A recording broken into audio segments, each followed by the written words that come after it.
everybody, what's up? Welcome back to A People's Historian, the show where we read about half an hour of history together.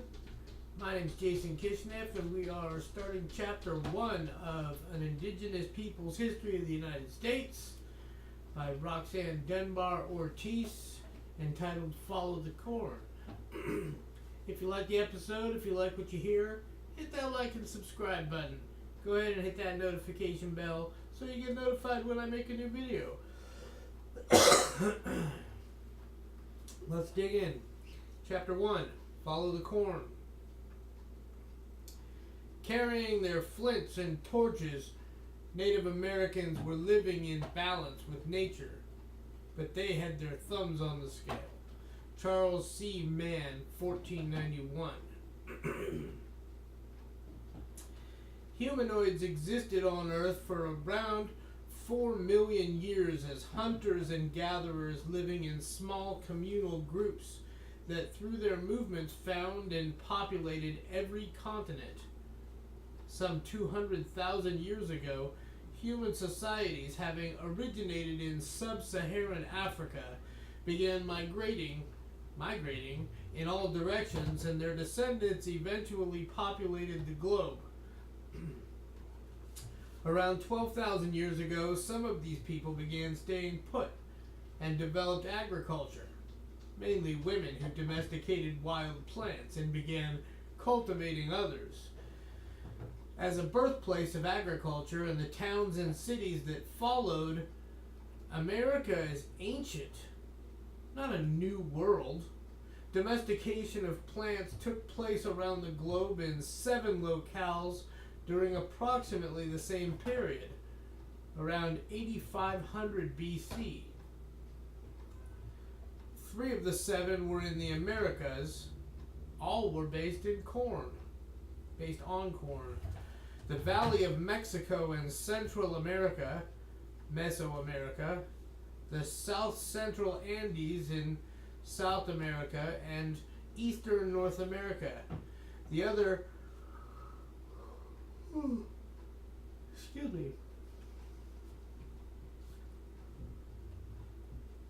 The other early agricultural centers were the Tigris-Euphrates and the Nile River systems, Sub-Saharan Africa, the Yellow River of northern China, and the Yangtze of southern China. During this time, many of the same human societies began domesticating animals. Only in the American continents was the parallel domestication of animals eschewed in favor of game management, a kind of animal husbandry different from that developed in Africa and Asia. In these 7 areas, agriculture-based civilized societies, developed in symbiosis with hunting, fishing, and gathering peoples on their peripheries, gradually enveloping many of the latter into the realms of their civilizations, except for those in regions inhospitable to agriculture.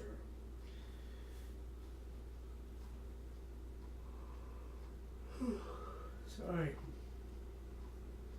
The sacred corn food. Indigenous American agriculture was based on corn. Traces of cultivated corn have been identified in central Mexico dating back 10,000 years. 12 to 14 centuries later, corn production has spread throughout the temperate and tropical Americas, from the southern tip of South America to the subarctic of North America, and from the Pacific to the Atlantic Ocean on both continents. The wild grain from which corn was cultivated has never been identified with certainty, but the indigenous peoples for whom corn was and is their sustenance believe it was a sacred gift from their gods. Since there is no evidence of corn on any other continent prior to its post-Columbus dispersal, its development is a unique invention of the original American agriculturalists. Unlike many grains, corn cannot grow wild and cannot exist without attentive human care. along with multiple varieties and colors of corn. Mesoamericans cultivated squash and beans, which were extended throughout the hemisphere, as were the many varieties and colors of potato cultivated by Andean farmers beginning more than 7,000 years ago. Corn, being a summer crop, can tolerate no more than 20 to 30 days without water and even less time in high temperatures. Many of the areas where corn was the staple were arid or semi-arid, so its cultivation required the design and construction of complex irrigation systems. In place at least 2,000 years before Europeans knew the Americas existed. I think that's supposed to be places. The proliferation of agriculture and cultigens could not have occurred without centuries of cultural and commercial interchange among the peoples of North, Central, and South America, whose traders carried seeds as well as other goods and cultural practices. The vast reach and capacity of indigenous grain production impressed colonialist Europeans. A traveler in French-occupied North America related in 1669 that 6 square miles of cornfields surrounded each Iroquois village.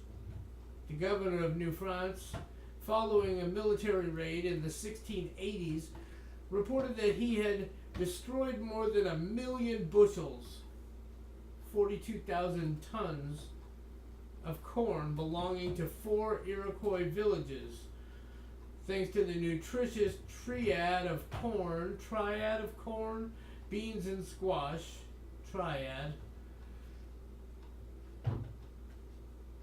which provided a complete protein. The Americas were densely populated when the European monarchies began sponsoring colonization projects there.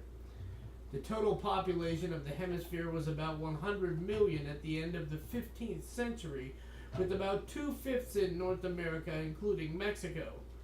Central America alone supported some 30 million people. At the same time, the population of Europe, as far east as the Ural Mountains, was around 50 million. Experts have observed that such population densities in pre-colonial America were supportable because the peoples had created a relatively disease-free paradise. There certainly were diseases and health problems, but the practice of herbal medicine and even surgery and dentistry, and most importantly both hygienic and ritual bathing, kept diseases at bay. Settler observers in all parts of the Americas marveled at the frequent bathing even in winter in cold climates. One commented that the native people go to the river and plunge in and wash themselves before they dress daily. Another wrote, men, women, and children from early infancy are in the habit of bathing.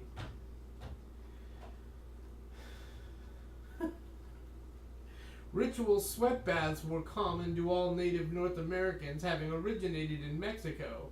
Above all, the majority of the indigenous peoples of the Americas had healthy, mostly vegetarian diets based on the staple of corn and supplemented by wild fish, fowl, and 4-legged animals. People lived long and well with abundant ceremonial and recreational periods. Up from Mexico. As on the other 2 major continental landmasses, Eurasia and Africa, cultivation in the Americas emerged from certain population centers with periods of vigorous growth and integration interspersed with periods of decline and disintegration. At least a dozen such centers were functioning in the Americas when Europeans intervened. Although this is a history of the part of North America that is today the United States, it is important to follow the corn to its origins and briefly consider the people's history of the Valley of Mexico and Central America, often called Mesoamerica.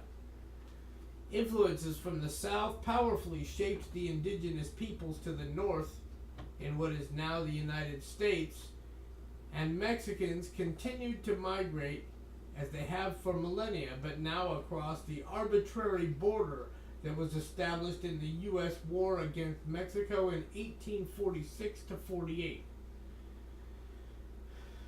The first great cultivators of corn were the Mayans, initially centered in present-day northern Guatemala and the Mexican state of Tabasco.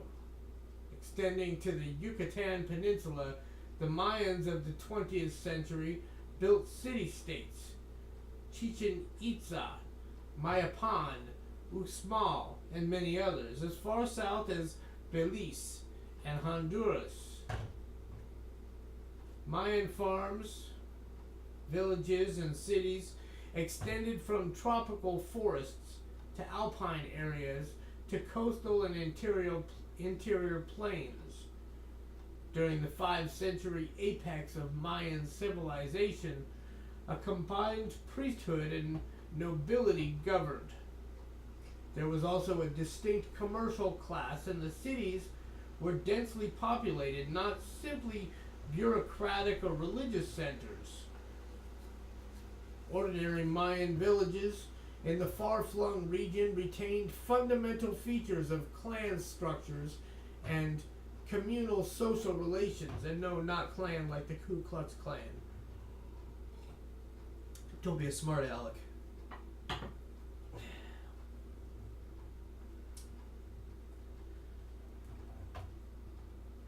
They worked the nobles' fields. Hi, Lily. They worked the nobles' fields, paid rent for use of land, and contributed labor and taxes to the building of roads, temples, nobles' houses, and other structures. It is not clear whether these relations were exploitative or cooperatively developed. However, the nobility drew servants from groups such as war prisoners, accused criminals, debtors, and even orphans. Although servile status was not hereditary, this was forced labor. Increasingly burdensome exploitation of labor and higher taxes and tribute produced dissension and uprisings, resulting in the collapse of the Mayan state, from which decentralized politics emerged. Mayan culture astonishes all who study it, and it is often compared to Greek Athenian culture. At its core was the cultivation of corn. Religion was constructed around this vital food. The Mayan people developed art, architecture, sculpture, and painting, employing a variety of materials, including gold and silver, which they mined and used for jewelry and sculpture, not for use as currency. Surrounded by rubber trees, they invented the rubber ball and court ball games similar to modern soccer. I always wondered how they got rubber out of a rubber tree. What is that process? It obviously doesn't require industrial machinery. Their achievements in mathematics and astronomy are the most impressive. By 36 BC, they had developed the concept of zero. They worked with numbers in the hundreds of millions and used extensive dating systems. Dating systems? They had a Match.com 3,000 years ago, making possible both their observations of the cosmos and their unique calendar that marks the passage of time into the future. Modern astronomers have marveled at the accuracy of Mayan charts of the movement of the moons and planets, which were used to predict eclipses and other events. Mayan culture and science, as well as governmental and economic practices, were influential throughout the region. During the same period of Mayan development, the Olmec civilization reigned in the Valley of Mexico and built the grand metropolis of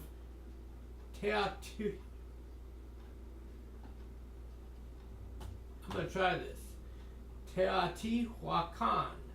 Teotihuacan. How about that? Did I do well? If I pronounce Teotihuacan correctly, tell me in the comments. I want to know, for real. Although if I didn't, I don't know how you can tell me by typing how to pronounce it. Teotihuacan. Beginning in AD 750, Toltec civilization dominated the region for 4 centuries, absorbing the Olmecs. Colossal buildings, sculptures, and markets made up the Toltec cities, which housed extensive libraries and universities.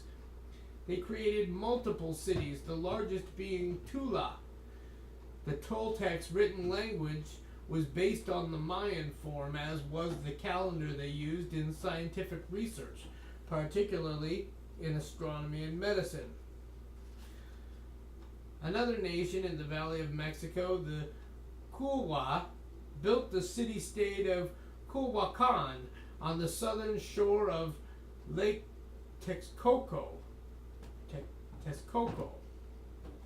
as well as the city-state of Texcoco on the eastern shore of the lake. In the late 14th century, the Tepanec people rose in an expansionist drive and subjugated Culhuacan, Texcoco, and all their subject peoples in the Valley of Mexico. They proceeded to conquer Tenochtitlan, which was located on an island in the middle of the immense Lake Texcoco and had been built around 1325 by the Nahuatl-speaking Aztecs, who had migrated from northern Mexico, today's Utah. The Aztecs had entered the valley in the 12th century and been involved in toppling the Toltecs. Need a second? In 1426, the Aztecs of Tenochtitlan formed an alliance with the Texcoco and Tlacopan peoples and overthrew Tepanec rule. The Allies proceeded to wage war against neighboring peoples and eventually succeeded in gaining control over the Valley of Mexico. The Aztecs emerged as dominant in the Triple Alliance and moved to bring in all the peoples of Mexico under their tributary authority. These events paralleled ones in Europe and Asia during the same period when Rome and other city-states were demolished and occupied by invading Germanic peoples, while the Mongols of the Eurasian steppe overran much of Russia and China. As in Europe and Asia, the invading peoples assimilated and reproduced civilization. The economic basis for the powerful Aztec state was hydraulic agriculture, with corn as the central crop. Beans, pumpkins, tomatoes, cocoa, and many other food crops flourished and supported a dense population, much of it concentrated in large urban centers. The Aztecs also grew tobacco and cotton, the latter even, providing the fiber for all cloth and clothing. Weaving and metalwork flourished, providing useful commodities as well as works of art. Building techniques enabled construction of enormous stone dams and canals, as well as fortress-like castles made of brick or stone. There were elaborate markets in each city and a far-flung trade network that used routes established by the Toltecs. Aztec merchants acquired turquoise from pueblos who mined it in what is now the U.S. Southwest to sell in central Mexico, where it had become the most valued of all material possessions and was used as a means of exchange or a form of money. 65,000 turquoise artifacts in Chaco Canyon, New Mexico, are evidence of the importance of turquoise as a major pre-colonial commodity. Other items were also valuable, marketable commodities to the area, salt being close to turquoise in value. But you didn't eat the turquoise. Ceramic trade goods involved interconnected markets from Mexico City to Mesa Verde, Colorado. Shells from the Gulf of California, tropical bird feathers from the Gulf Coast area of Mexico, obsidian from Durango, Mexico, and flint from Texas were all found in the ruins of Casa Grande, Arizona, the commercial center of the northern frontier. Turquoise, functioning as money, was traded to acquire macaw and parrot feathers from tropical areas for religious rituals. Seashells from... How do you get the feather off of a macaw? You don't want to stick your fingers anywhere near one of those birds. Those birds can hurt you. Okay, sorry. I got distracted. Turquoise, functioning as money, was traded to acquire macaw and parrot feathers from tropical areas for religious rituals, seashells from coastal peoples, and hides and meat from the northern plains.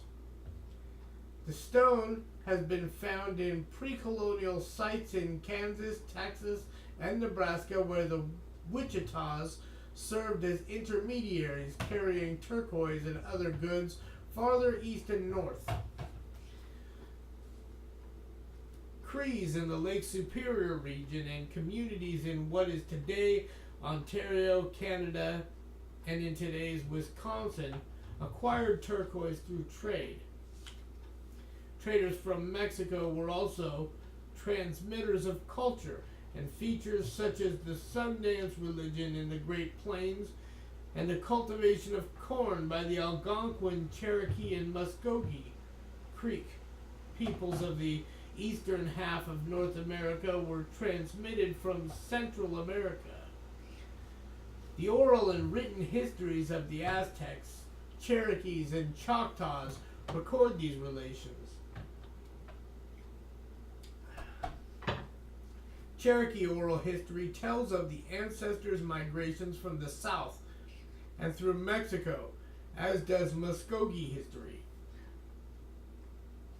Although Aztecs were apparently flourishing culturally and economically as well as being militarily and politically strong, their dominance was declining on the eve of Spanish intrusion. Being pressed for tribute through violent attacks, peasants rebelled, and there were uprisings all over Mexico. Montezuma II, who came to power in 1503, might have succeeded in his attempt to reform the regime, but the Spanish overthrew him before he had the opportunity. The Mexican state was crushed, and its cities leveled in Cortez's 3-year genocidal war. Cortez's recruitment of resistant communities all over Mexico as allies aided in toppling the central regime.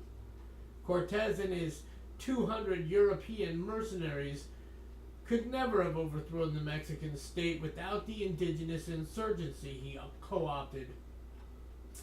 The resistant peoples who allied with Cortez to overthrow the oppressive Aztec regime could not yet have known the goals of the gold-obsessed Spanish colonizers or the European institutions that backed them.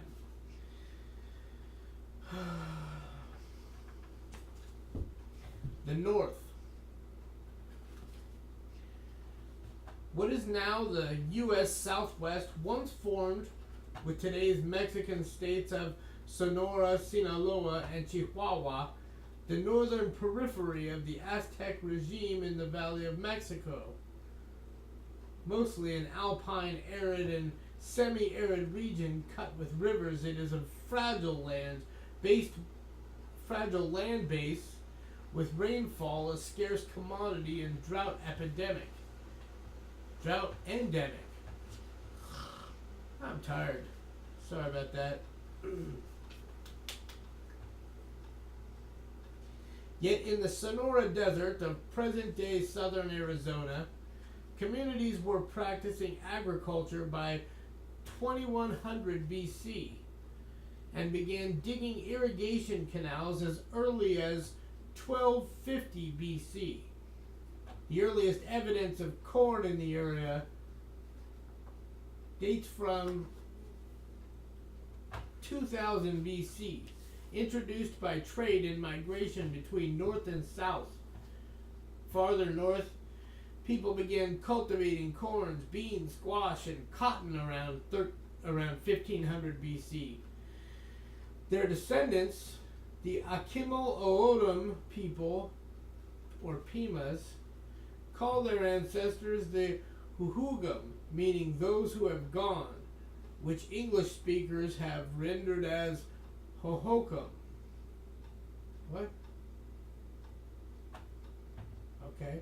The Hohokam people left behind ball courts similar to those of the Mayans, multi-story buildings and agricultural fields.